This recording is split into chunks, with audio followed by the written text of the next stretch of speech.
vous qui étiez morts par vos offenses et par l'incirconcision de votre chair, il vous a rendus à la vie avec lui, en nous faisant grâce pour toutes nos offenses. Il a effacé l'acte dont les ordonnances nous condamnaient et qui subsistait contre nous, et il a éliminé en le clouant à la croix. Il a dépouillé les dominations et les autorités et les a livrées publiquement en spectacle en triomphant d'elles par la croix.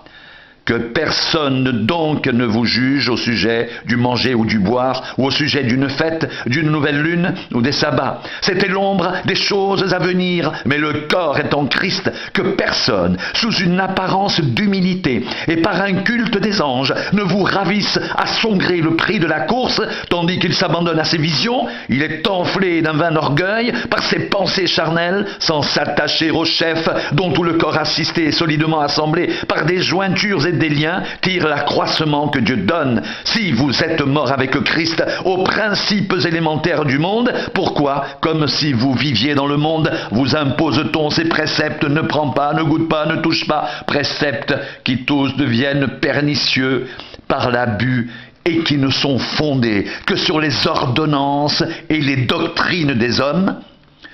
Ils ont en vérité une apparence de sagesse, en ce qu'ils indiquent un culte volontaire de l'humilité et le mépris du corps, mais cela est sans valeur réelle et ne sert qu'à satisfaire la chair. Si donc vous êtes ressuscités avec Christ, cherchez les choses d'en haut, où Christ est assis à la droite de Dieu. Attachez-vous aux choses d'en haut et non à celles qui sont sur la terre. Car vous êtes morts et votre vie est cachée avec Christ en Dieu. Quand Christ, votre vie, paraîtra, alors vous paraîtrez aussi avec lui dans la gloire.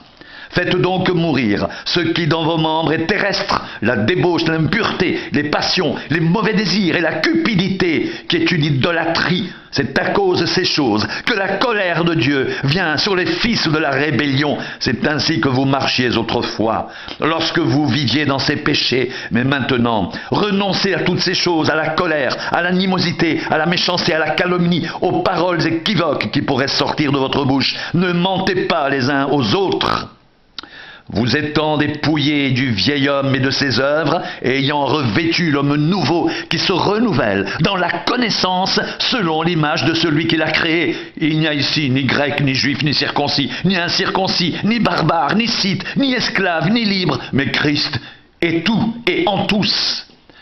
Ainsi donc, comme des élus de Dieu, saints et bien-aimés, revêtez-vous de sentiments de compassion, de bonté, d'humilité, de douceur, de patience. Supportez-vous les uns les autres, et s'il y a un sujet de se plaindre de l'autre, pardonnez-vous réciproquement, de même que Christ vous a pardonné. Pardonnez-vous aussi.